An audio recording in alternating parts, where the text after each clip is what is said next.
SR প্রক্রিয়ার দিকে আমাদের নজর রাখতে হচ্ছে। আপনারা জানেন যে শুনানি প্রক্রিয়া ইতিমধ্যেই শেষ হয়েছে, তবে এখনো তথ্য যাচাইয়ের প্রক্রিয়া কিন্তু চলছে। স্ক্রুটিনি প্রক্রিয়া চলছে, 21শে ফেব্রুয়ারি পর্যন্ত চলবে। তবে এর মধ্যেই যে খবর আপনাদের জানাই যে ডোমিসাইল বা বাসস্থানের সার্টিফিকেট, সেই ডোমিসাইল সার্টিফিকেট নিয়ে কিন্তু কড়া পদক্ষেপ কমিশনের। যেটা জানা যাচ্ছে 90%ই ডোমিসাইল সার্টিফিকেট পাওয়ার যোগ্য নন। কমিশন সূত্রে এমনই খবর, এবং কমিশনের যে গাইডলাইন, সেই গাইডলাইন অনুযায়ী এই তথ্য গ্রাহ্য নয়। 90% ডোমিসাইল সার্টিফিকেট পাওয়ার যোগ্য নয়, এমনই খবর কমিশন সূত্রে পাওয়া যাচ্ছে। গাইডলাইন অনুযায়ী তারা এই তথ্য গ্রাহ্য নয়। ভোটার তালিকা থেকে সেক্ষেত্রে কি তাদের নামও বাদ পড়তে পারে, এমন সম্ভাবনা কি রয়েছে? এই সার্টিফিকেট ইস্যু করা আধিকারিকদের উপরও কি শাস্তির খাড়া? এই প্রশ্ন আসছে, তার কারণ সংখ্যাটা নেহাতি কম নয়। প্রায় 90% যারা ডোমিসাইল সার্টিফিকেট পাওয়ারই যোগ্য নন, কমিশনের গাইডলাইন অনুযায়ী তাদের তথ্য গ্রাহ্যই নয়। তাহলে যারা এই সার্টিফিকেট ইস্যু করলো সেই আধিকারিকদের উপরও কি শাস্তির খাড়া নেমে আসবে? এবং যারা এই ডোমিসাইল সার্টিফিকেট পাওয়ার যোগ্য নন, সেক্ষেত্রে তাদের নাম কি ভোটার তালিকা থেকে বাদ যেতে পারে? এরকমই একাধিক সম্ভাবনার কথা কিন্তু সেক্ষেত্রে উঠে আসছে। যেমনটা কমিশন আগেই জানিয়েছিল, জেলাশাসক বা অতিরিক্ত জেলাশাসকদের ডোমিসাইল সার্টিফিকেট গ্রহণযোগ্য হবে নির্বাচন কমিশনের তরফ থেকে যে জানানো হয়েছিল। কিন্তু যে তথ্য পাওয়া যাচ্ছে ডোমিসাইল বা বাসস্থানের সার্টিফিকেটে, যেখানে কড়া পদক্ষেপ কমিশনের, 90%ই ডোমিসাইল সার্টিফিকেট পাওয়ার যোগ্য নন। ঠিক কি বলা হয়েছে, কমিশন কি বলেছে বিষয় নিয়ে আমরা গোটা বিষয় নিয়ে কথা বলবো। অর্কদীপ্ত মুখোপাধ্যায় সরাসরি প্রতিনিধি রয়েছেন আমাদের সঙ্গে। অর্কদীপ্ত, ঠিক কি জানানো হয়েছে? এই যে 90% ডোমিসাইল সার্টিফিকেট পাওয়ার যোগ্য নন, কি জানা যাচ্ছে এই বিষয়ে? তাদের কি তালিকায় নাম থাকবে না থাকবে না?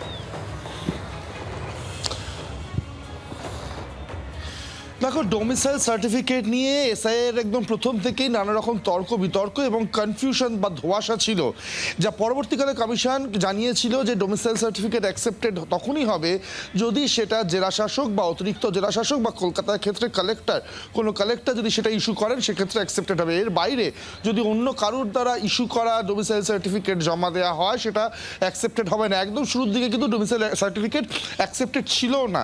পরবর্তীকালে নানা রকম কারণের জন্য কমিশন ডোমিসাইল সার্টিফিকেটটাকে অ্যাকসেপ্টেবল ডকুমেন্ট হিসেবে জানায়। তবে পরিষ্কার করে দিয়েছিল একমাত্র ডিএম, এডিএম বা কালেক্টরের থেকে ইস্যু করা ডোমিসাইল সার্টিফিকেট অ্যাকসেপ্টেড হবে। কিন্তু এই মুহূর্তে এটা দেখা যাচ্ছে, হিয়ারিং শেষ হয়ে গিয়েছে পশ্চিমবঙ্গের ক্ষেত্রে, তাতে এটা দেখা যাচ্ছে যে ডোমিসাইল সার্টিফিকেট যারা জমা দিয়েছেন তাদের মধ্যে 90%ই এমন সংস্থা বা এমন কোনো ব্যক্তির থেকে ডোমিসাইল সার্টিফিকেট ইস্যু করেছেন যারা ইস্যু করার জন্য এখতিয়ারভুক্ত নন, বা যাদের দেওয়া ডোমিসাইল সার্টিফিকেট কখনোই অ্যাকসেপ্টেবল নয়। অর্থাৎ যারা দিয়েছেন, এই ডোমিসাইল সার্টিফিকেট যারা দিয়েছেন, তাদের নাম কিন্তু অটোমেটিক্যালি তালিকা থেকে বাদ পড়বে, চূড়ান্ত তালিকা থেকে বাদ পড়বে। তবে এক্ষেত্রে আবারও একটা জিনিস জানিয়ে রাখা দরকার, 28 তারিখ চূড়ান্ত তালিকা প্রকাশের পরেও কিন্তু যোগ বিয়োগ হতে পারে ভোটার তালিকা, এমনটা কিন্তু জানিয়ে দেওয়া হয়েছে সিও দপ্তরের তরফ থেকে। অর্থাৎ ফের যদি কেউ নিজের নাম ঢোকানোর জন্য অ্যাপ্লাই করেন, সেক্ষেত্রে ঢোকাতে পারবেন। তবে ডোমিসাইল সার্টিফিকেট যারা ডিএম, এডিএম এবং কালেক্টরের ছাড়া অন্য কারোর থেকে দিয়েছেন, তাদের নাম কিন্তু তালিকা থেকে বাদ পড়বে। তাদের পরবর্তীকালে যারা যেই আধিকারিকেরা সেই সার্টিফিকেট ইস্যু করলো, তাদের বিরুদ্ধে কোনো পদক্ষেপ কি নেওয়া হতে পারে অর্কদীপ্ত? একেবারে আমি সেটাতেই আসছিলাম। যারা সেটা ইস্যু করেছে তাদের ওপর কিন্তু শাস্তির খাড়া নেমে আসবে, পরিষ্কার জানিয়ে দেওয়া হয়েছে নির্বাচন কমিশনের তরফ থেকে। চূড়ান্ত তালিকা বেরিয়ে যাবে, তারপরে কিন্তু এই যারা আধিকারিকরা রয়েছেন তাদের ওপর শাস্তির খাড়া নেমে আসবে। ইতিমধ্যেই কিন্তু তারা স্ক্যানারে রয়েছেন, কারা এই সার্টিফিকেট ইস্যু করেছেন সে বিষয়ে কিন্তু খোঁজখবর ইতিমধ্যেই নিয়েছে কমিশন, এবং 28 তারিখের পর কিন্তু তাদের বিরুদ্ধে কঠোর পদক্ষেপ নিতে চলেছে কমিশন, এমনটাই কিন্তু খবর পাওয়া যাচ্ছে কমিশন সূত্রে। অর্কদীপ্ত, তুমি আমাদের সঙ্গে থাকো। অর্থাৎ একমাত্র যেটা কমিশনের নির্দেশ ছিল, জেলাশাসক বা অতিরিক্ত জেলাশাসকদের ইস্যু করা ডোমিসাইল সার্টিফিকেটই গ্রহণযোগ্য হবে। সেক্ষেত্রে অন্য কোনো আধিকারিক যদি এই সার্টিফিকেট ইস্যু করেন, তাহলে সেটা কিন্তু গ্রহণযোগ্য নয়, এবং 90%ই ডোমিসাইল সার্টিফিকেট গ্রহণযোগ্য নয়, এমনটাই কমিশন সূত্রে খবর পাওয়া যাচ্ছে। আমরা একটু রাজনৈতিক প্রতিক্রিয়া নিয়ে বিজেপি নেতা সজল ঘোষ আমাদের সঙ্গে এই মুহূর্তে রয়েছেন টেলিফোন লাইনে। সজলদা, কি বলবেন? কমিশনের নির্দেশ ছিল জেলাশাসক বা অতিরিক্ত জেলাশাসকের ইস্যু করা ডোমিসাইল সার্টিফিকেট গ্রহণযোগ্য হবে, কিন্তু কমিশন যেটা জানাচ্ছে এখন 90% এমন রয়েছেন যাদের ডোমিসাইল সার্টিফিকেট গ্রহণযোগ্য নয়, তার কারণ অন্য কোনো জায়গা থেকে অন্য কোনো আধিকারিক সেগুলো ইস্যু করেছেন। সংখ্যাটা 90%-এর কাছাকাছি, শতাংশের বেচারে। কি বলবেন?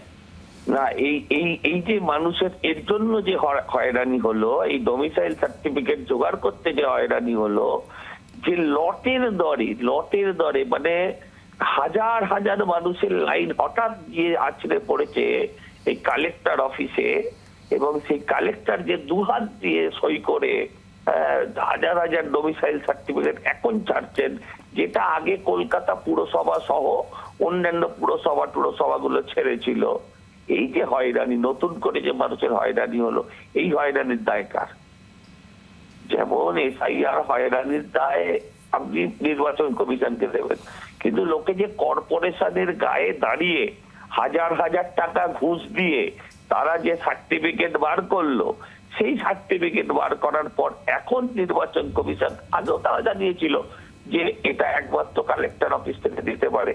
এখন যারা এই ধরুন কলকাতা পুরসভা দিল, এই কলকাতা পুরসভা যে সার্টিফিকেট দিল, এখন সেই সার্টিফিকেট গ্রহণ করা হলো না, অথচ মানুষ পয়সা দিল, লাইনে দাঁড়ালো। এর দায় কার? এর দায় তো কলকাতা পুরসভার, এর দায় তো রাজ্যের তৃণমূলের। এটাকে তো অস্বীকার করলে চলবে না। কিন্তু মানুষের যেই হয়রানি এবং সমস্ত কিছুর মূলে একজন মানুষ, তার নাম মমতা ব্যানার্জি। সজলদা, ধন্যবাদ আপনাকে। বাংলার আওয়াজ, বাঙালির আবেগ, জি 24 ঘন্টা।